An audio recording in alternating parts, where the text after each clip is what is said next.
गणित मंथन कक्षा 8 की अभ्यास कार्य पुस्तिका में हम लोग कर रहे हैं इकाई 9 समांतर रेखाएं। इसके 1 से 14 तक के प्रश्न हम पिछले वीडियो में कर चुके हैं। आज के वीडियो में करेंगे प्रश्न संख्या 15 से। इधर जो है आकृति बनी हुई है और इस साइड में दी गई आकृतियों या वस्तुओं में कुछ रेखाएं समांतर हैं, उनके नाम लिख देना है रिक्त स्थानों पर। यहाँ पर एक सीढ़ी लगी है दीवार पे और इससे संबंधित प्रश्न हमें जो इधर लिखे हैं समांतर रेखाओं से उनको भर देना है। ए बी समांतर किसके है? ये ए बी है, ये समांतर होगा सी डी के।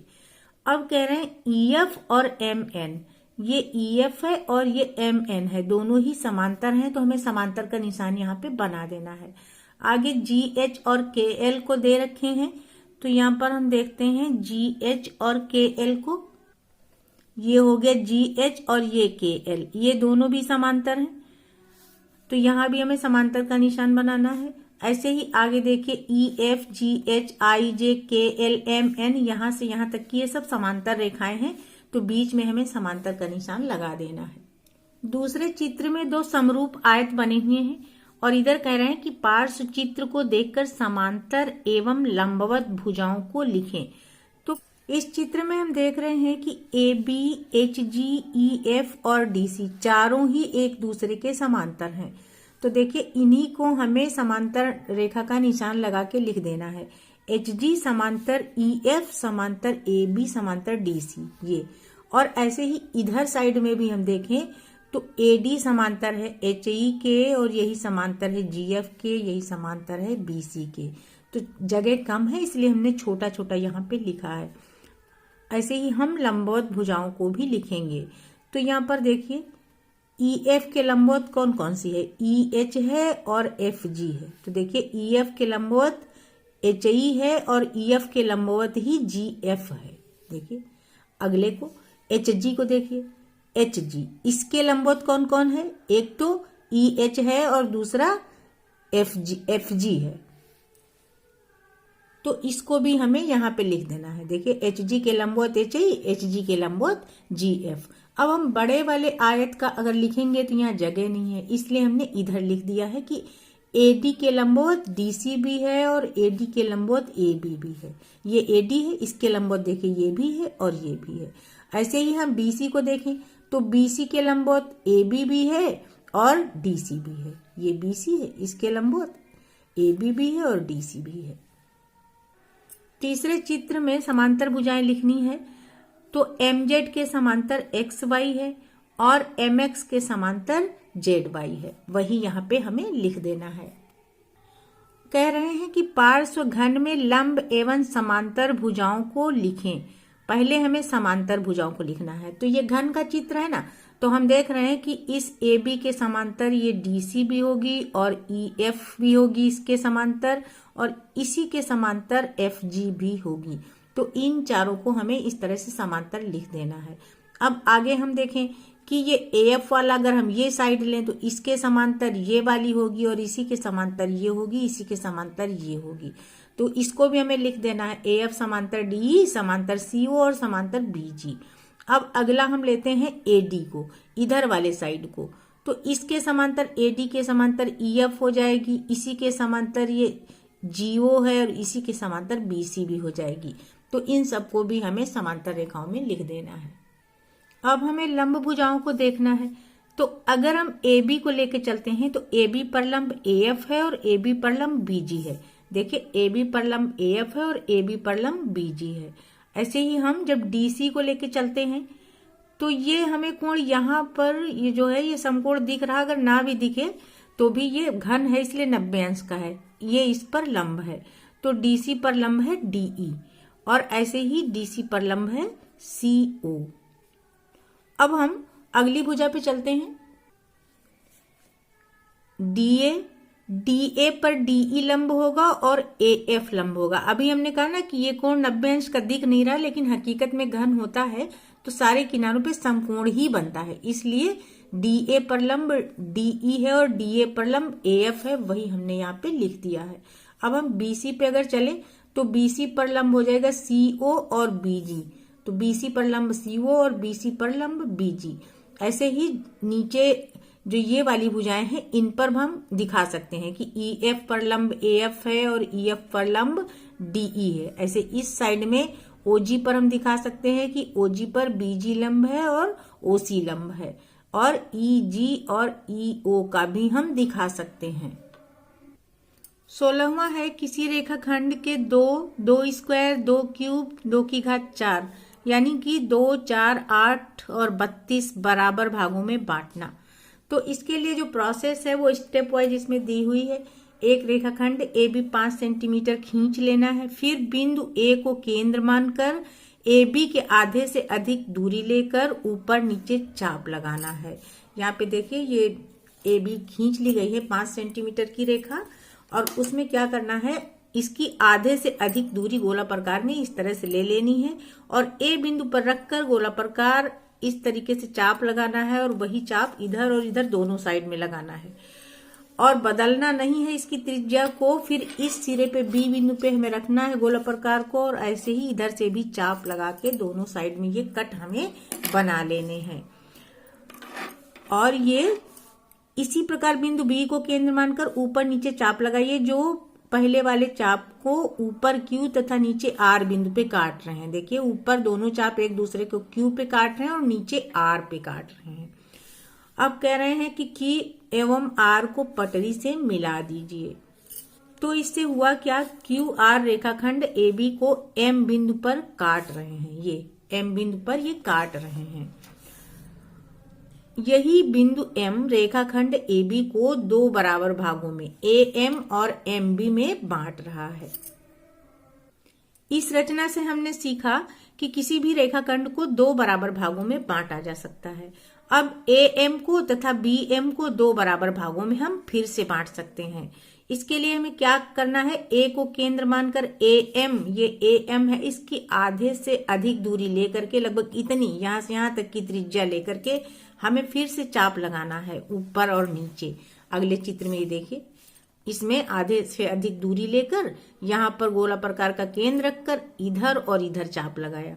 अब इस साइड से भी उसी त्रिज्या से चाप लगाया इधर और इधर। जहां इन्होंने एक दूसरे को काटा उन बिंदुओं को पटरी से मिला दिया। तो ये A और M का मध्य बिंदु हमको L मिल गया, और इसी तरह से हमने इस साइड में भी एक बार M को केंद्र मानकर किसी त्रिज्या से चाप लगाया जो आधे से अधिक हो इस दूरी के, और उसी त्रिज्या से बिंदु B से भी चाप लगाया, तो इधर और इधर कटे, इनके भी क्रॉस पॉइंट्स को मिला दिया। तो MB का मध्य बिंदु हमको N मिल गया। इस प्रकार रेखाखंड को हमने 4 बराबर भागों में बांट लिया, और इसी तरह से हमें जितने भाग करने हैं हम फिर से वैसे ही अर्धक खींचते जाएंगे और उस रेखाखंड के बराबर 2 भाग होते जाएंगे। 17 नंबर में दिए गए रेखाखंड को 5 बराबर भागों में विभक्त करना है। तो इसके लिए करना क्या है, एक रेखाखंड AB 7 सेंटीमीटर खींच लिया गया है। ये देखिए यहाँ पे ये AB है, इसको 7 सेंटीमीटर खींच लिया गया है। अब कह रहे हैं कि रेखाखंड के बिंदु A से न्यून कोण बनाते हुए ऊपर की ओर या फिर नीचे की ओर एक किरण हमें AM बना लेनी है। तो इसमें ऊपर की ओर बनाई गई, देखिए AM एक किरण हमें न्यून कोण बनाते हुए, ये कोण न्यून कोण है ना, बना लेना है। अगला स्टेप है किरण AM में A से प्रारंभ कर 5 समान रेखाखंड कट कर लेने हैं। इसके लिए ली गई दूरी से किरण AM पर चाप लगाते जाइए और पहले चाप का नाम M1। अब M1 को केंद्र मानकर चाप लगाइए। देखिए यहाँ करना क्या है कि एक हमें छोटी सी दूरी लेनी है, बहुत ज्यादा नहीं लेनी है, क्योंकि इस पर हमें 5 जगह पे कट लगाना है, 5 भागों में विभक्त करना है, तो 5 कट लगाएंगे। पहला कट लगाने के लिए हमको एक को केंद्र मान लेना है और ये M1 पर कट लगेगा, त्रिज्या वही रहेगी। अब हमें M1 को केंद्र मान करके अगला कट लगाना है जो M2 पे पहुंचेगा, फिर M2 को केंद्र मान करके ऐसे ही जितने हमें खंड करने हैं उतने चाप लगाएंगे। यहाँ पे 5 खंड करने हैं तो M5 तक हम पहुंच गए। अब क्या करना है, हमको M5 को हमें मिला देना है B बिंदु से। अब M5B के समांतर, मतलब ये जो लाइन बनी है इसके समांतर हमें M4B, फिर M3B, M2B और M1B हमें तैयार कर लेना है। फिर क्या करना है, हमें जो रेखा पर हमको बिंदु मिले हैं इनको देखना है। ये जो AB1 और B1 B2 मतलब ये जो इसके खंड हुए हैं ये बराबर के खंड हैं और ये रेखा AB 5 भागों में विभक्त हो गई है। 18 नंबर में है दिए गए रेखाखंड को दिए गए अनुपात में विभक्त करना। तो यहाँ पे एक रेखा AB 8.2 सेंटीमीटर की खींच लेनी है, नाप दी हुई है इसमें पहले से। अब रेखाखंड AB के बिंदु A से न्यून कोण बनाती हुई किरण खींचिए, जैसा कि हमने पहले में किया था। फिर हमें क्या करना है, आनुपातिक अंक 2 और 3 का योग करना है, क्योंकि इस रेखा को 2:3 के अनुपात में विभक्त किया जा रहा है। तो 2 और 3 मिलके 5 होता है। तो यहाँ पर हम उसी प्रक्रिया से A को केंद्र मानकर 5 बराबर के कट लगाते जाएंगे। फिर हम क्या करेंगे, M5B से मिला देंगे। अब ये जो लाइन तैयार हुई ना, इसी के समांतर हमें क्या कर देना है, 2 खाने छोड़ करके एक रेखा खींच लेनी है। तो ये जो P बिंदु हमको मिलेगा, ये P बिंदु ही इस रेखा को 2:3 के अनुपात में विभक्त कर देगा, यानी कि AP अनुपात PB जो होगा वो 2:3 हो जाएगा। प्रश्न 19 में है 12 सेंटीमीटर माप का रेखाखंड AB खींचिए और अंत्य बिंदु A से रेखाखंड का 3/5वां भाग रचना द्वारा ज्ञात कीजिए। तो इसके लिए हमें क्या करना है, सबसे पहले AB 12 सेंटीमीटर की एक रेखा खींच लेनी है। इस तरह से स्केल से नाप कर, ये देखिए 12 सेंटीमीटर हो गई। अब इससे न्यून कोण बनाती हुई एक रेखा खींच लेनी है, जैसे कि अभी हमने सीखा। तो इस तरह से हमें एक रेखा खींच देनी है। न्यून कोण किसी भी नाप का हो, इससे कोई मतलब नहीं है। अब इसके हमें 5 खंड करने हैं, क्योंकि 3/5वां भाग हमें दिखाना है। यानी 5 खंडों में जो तीसरा खंड है वो कौन सा होगा, वही तो 3/5वां भाग होगा। तो किसी भी त्रिज्या से हम गोलाप्रकार में बिंदु A से चाप लगाना शुरू करेंगे। यहाँ पर देखिए A से केंद्र मानकर इस तरह से गोलाप्रकार रख देना है। एक चाप हमने लगा लिया। अब हमें M1 को केंद्र मान करके अगला चाप लगाना है, फिर M2 को केंद्र मान करके अगला चाप लगाना है। इस तरह से कुल हमें M5 तक पहुंच जाना है। अब M5 पर पहुंचने के बाद हमें क्या करना है, M5 को बिंदु B पर मिला देना है।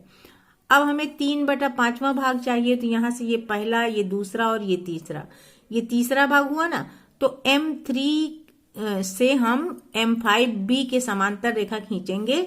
तो M3P हमको मिली। ये जो P बिंदु मिला है ना, यही 3/5वां भाग शो कर रहा है इस रेखा का। तो रेखाखंड AB का 3/5वां भाग क्या हो गया, रेखा AP हो गई। प्रश्न 20 है 11 सेंटीमीटर का रेखाखंड खींचिए, इसे 1:3 में विभक्त कीजिए। तो स्केल से हमें 11 सेंटीमीटर का ये रेखाखंड बना लेना है। फिर इससे एक न्यून कोण बनाती हुई एक किरण बना देनी है।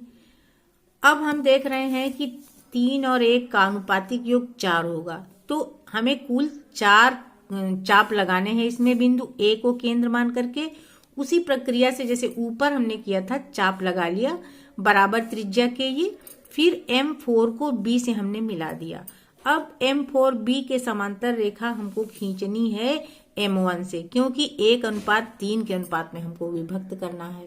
किसी भी रेखा के समांतर रेखा खींचने के लिए हमें इस तरह से पटरी रख लेना है, जिस रेखा के समांतर खींचनी है लाइन।